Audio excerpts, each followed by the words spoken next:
అప్పుడు అనిపిస్తుంది చావటం కన్నా బ్రతకడమే బెటర్ అని.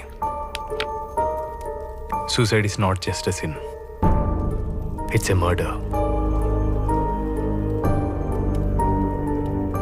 You killing a son, a father, a brother, a husband, a citizen, అన్ని క్యారెక్టర్స్ని చంపినట్టే. చూస్తావా? నువ్వు అనుకుంటున్న సొల్యూషన్ ఎంత పెయిన్ఫుల్గా ఉంటుందో చూస్తావా? చూడు, నీ డెత్ డే 1.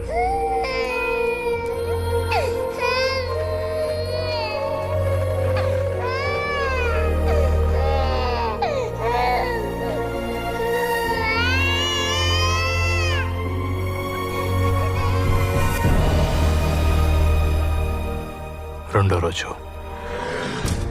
ఎలా చెప్పాలో అర్థం కావట్లేదు మేడం. సూసైడ్ కేసులు అంటే చాలా కాంప్లికేషన్స్ ఉంటాయి. పాయింట్